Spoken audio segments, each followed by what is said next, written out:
నమస్కారం అండి. నమస్కారం తల్లి. ఓం నమో వెంకటేశాయ. ఓం నమో వెంకటేశాయ.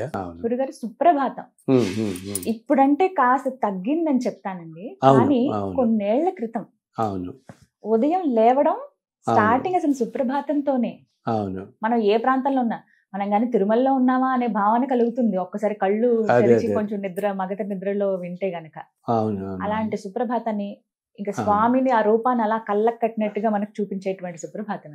అసలు ఎప్పుడు ప్రారంభమైంది, ఎవరు రచించారు, అలాగే ఎప్పుడు స్వామి ముందు అది వినిపించారు మొట్టమొదటిసారి? ఉదయం సుప్రభాత సేవతో స్వామిని మనకి దర్శనం మొదలవుతుంది కదా. సో ఆ తలుపులు తీసి సో అప్పుడు ఒక ప్రబంధ పట్టణం సాగుతూ ఉంటుంది వెళ్ళిన రోజుల్లో. అప్పటికి వీళ్ళు వెళ్ళినప్పుడు ఆ రోజు దర్శనం రోజు అప్పుడు ఎందుకో వరవర్మని ఆచార్యుల వారికి అనిపిస్తుంది, అయ్యో స్వామికి ఏదైనా మేల్కొల్పు, ఇంత పురుషోత్తముడు ఈ సృష్టి మొత్తానికి కారకపోతుడైన ఈయన్ని మేల్కొల్పే ఏదైనా ఒక సుప్రభాతం ఆ స్వామిని మేల్కొల్చుని అంటే యోగ నిద్ర నుంచి ఆయన నిద్రపడటం అసలు స్వామి నిద్రపడటం అనేది మన ఇది కానీ మన భావం ఇది. సో ఆ యోగ నిద్ర నుంచి మళ్ళీ మేల్కొంటారంటారు. సో అప్పుడు ఏదన్నా ఉంటే బాగుంటుంది అని ఆయన తలుచుకుని శిష్యుల వంక చూస్తారు ఒక్కసారి. ఎవరైనా సుప్రభాతం అంటే స్వామిని మేల్కొల్పేలాగా ఏదైనా పాడమని చెప్పి అప్పుడు అందరూ ఆలోచిస్తుంటే వెంటనే మన అన్నను ఏంటంటే వెంటనే కౌసల్య సుప్రజ రామ అంటూ ఎత్తుకుంటాడు అప్పటికప్పుడు. సో అప్పటికప్పుడే ఆ సుప్రభాతం మంగళాశాసనం ప్రపత్తి 3 ఆయన నోట్లోంచి ఆసుగా అలా వచ్చేసిస్తాయి అన్నమాట. సో వెంటనే ఆ రోజు ఆ స్వామివారి దగ్గర నుంచి పూలమాలలోంచి ఒక 4 పూలు వచ్చి ఆయన మీద పడ్డాయని చెప్తారు.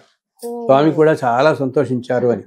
సో అప్పటి నుంచి ఇప్పటికీ కూడా ఆ సుప్రభాతమే పఠింపబడుతూ వస్తుంది ఆలయంలో నిత్యం. ఇన్నేళ్ల నుంచి కూడా స్వామివారిని మొట్టమొదటి మేల్కొల్పినప్పుడు అసలు మొట్టమొదటి ఆలయం తలుపులు తీయగానే ఈనాటికి కూడా స్వామి ఏం చేస్తారంటే ఆ రోజు కాలంలో కలియుగంలో మొట్టమొదటగా ఆయన దర్శనమిచ్చింది ఒక యాదవ బాలుడికి అన్నమాట. అందుకని ఆయన ఆ రోజు స్వామి అతనికి ఒక అనుగ్రహం చేస్తారు, ఎప్పుడు కలియుగాంతం వరకు కూడా మొట్టమొదటి ప్రథమ దర్శనం నీ వంశం వారికే ఇస్తానని.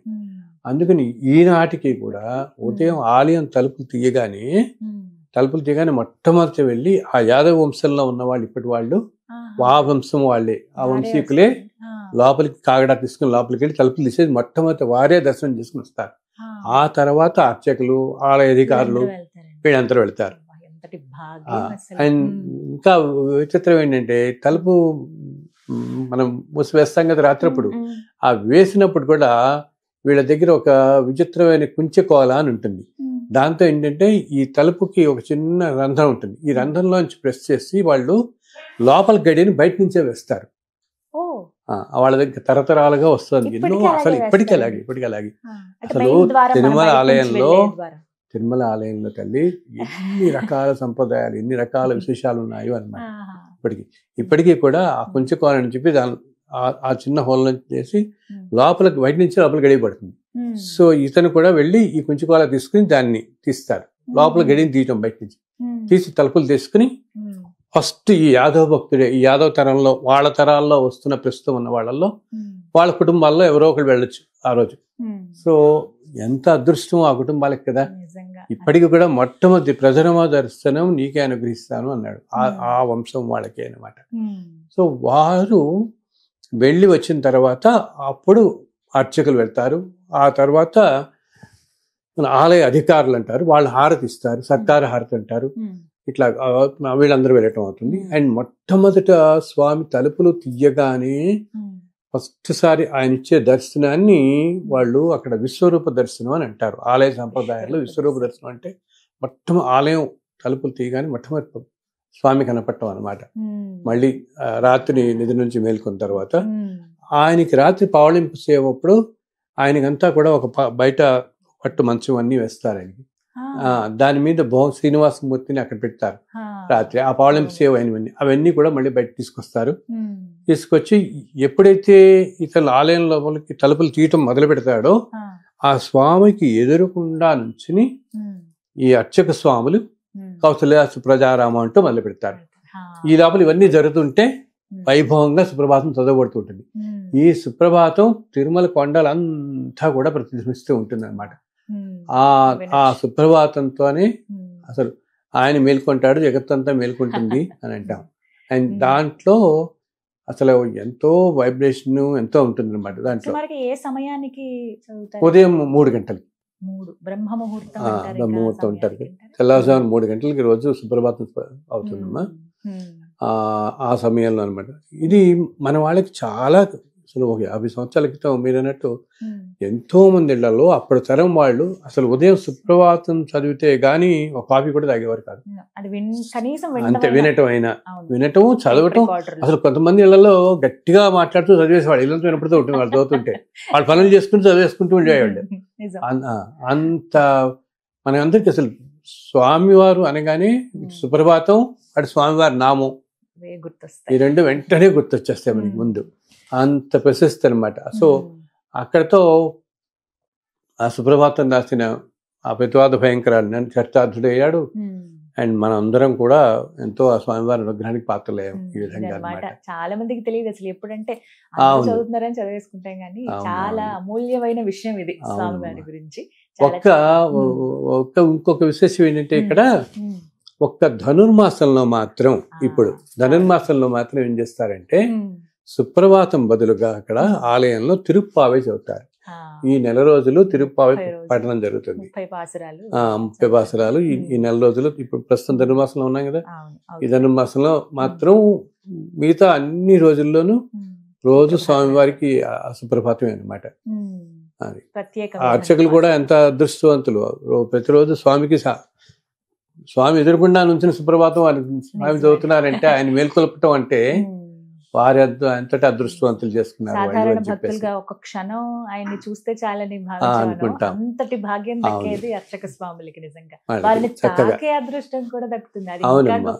అవును. అది అవేంటంటే మీరు తాకే అంటున్నారు. యాక్చువల్ గా లోపల సేవలు మనం మొదటి గడపని కులశేఖర పడి అంటారు వాళ్ళు. ఎవరికైనా కూడా అంటే చాలా మంది తెలియని విషయం. అందరూ అనుకుంటారు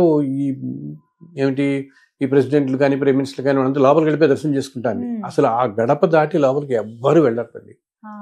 ఆ గడప దాటి లోపలికి వెళ్ళడానికి ఒక్క 4 కుటుంబాల వాళ్ళకే తరతరాలుగా వస్తున్న ఆ కుటుంబాలకు మాత్రమే అధికారం ఉంది. ఇంకెవ్వరూ ఆ గడప దాటి లోపలికి వెళ్ళట్లేదు. మనం బయట చూస్తున్న సేవల్లో పాల్గొనే ఎంతో మంది అర్చకులు అంటే ఏంటి, మనం ఒక్కసారి కళ్యాణంలో ఊంజల్ సేవల్లో పాల్గొనే వాళ్ళని చాలా మంది చూస్తాం కదా.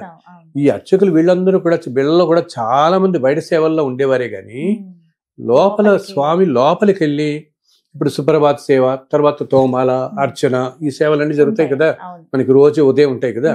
అలాగే శుక్రవారం అభిషేకం జరుగుతాం. అప్పుడు ఆలయం లోపలికి వెళ్తాం కదా ఆడతారు కదా అర్చకులు. ఈ అర్చకులు లోపలికి వెళ్ళేవారు మాత్రం ఈ 4 కుటుంబాల వారికి తరతరాలుగా స్వామి అనుగ్రహించింది ఆ కుటుంబాల వారిని.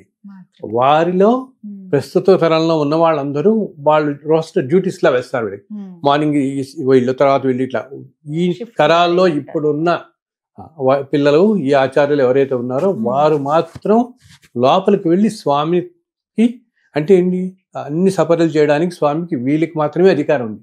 చాలా మంది అనుకున్నారు ఏంటంటే బయట మనకు కనపడే వాళ్ళందరూ అని ఆర్ఎస్సీ మినిస్టర్లు వెళ్తారు లోపలికని. ఎవ్వరు ఆ కులసేపర దాటి అడుగు లోపలికి పెట్టకండి. యువతల నుంచే దర్శనం చేసుకోవడం చెప్తే లోపలికి వెళ్ళి సాక్షాత్తు మూలమూర్తిని తాకే అధికారం అనేది ఆ 4 కుటుంబాల అర్చకులకి. ఎంతో అదృష్టవంతులు. సో వారిలో కొంతమంది ఏం చెప్తారంటే వాళ్ళు ఇలా తోమాల సేవ అప్పుడు పూలని తీసి మళ్ళీ మారుస్తూ ఉంటారు కదా, అలా అప్పుడు కానీ అభిషేకం అప్పుడు కానీ పొరపాటున స్వామి రూపం గనక వీరి చేతికి తగిలితే శిలలాగా అనిపించదు, మాకు చాలా మెత్తగా ఉంటుంది అనిపిస్తుంది అని చెప్తారు. మెత్తగా మానవుని తాగుతున్నట్టే ఉంటుంది. అండ్ అలాగే అసలు చేతుల మీద ఆ నరాలు కూడా మనకి అలా కనిపిస్తుంటాయట. నేను ఇంతకుముందు వాటిలో మనం చెప్పుకున్నామే. ఆయన ఏంటంటే ఇప్పుడు కాలం అంతా పాపభూయిష్టం అయిపోయి ప్రజలందరూ ధర్మం లేకుండా ఉన్నారు కాబట్టి మనకి శిలామూర్తిగా భ్రమింపజేస్తున్నాడు కానీ సాక్షాత్ స్వామి అలా నుంచుని ఉంటారు అంతే, నారాయణమూర్తి నుంచుని ఉంటారు. అందుకని ఇన్ని రకాలుగా ఇంతమందిని ఇంత అనుగ్రహం ఇస్తున్నారు.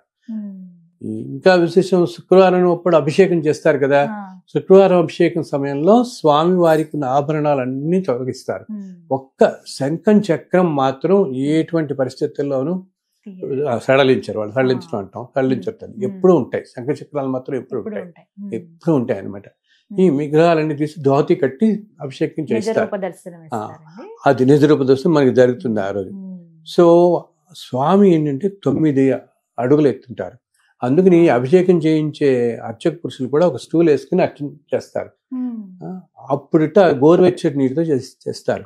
సో అప్పుడు స్వామికి వాడు చెప్తారు ఏంటి, నుదుటి మీద చెమట పడుతుంది, నుదుటి మీద చెమట పడుతుంది చాలా. అవును.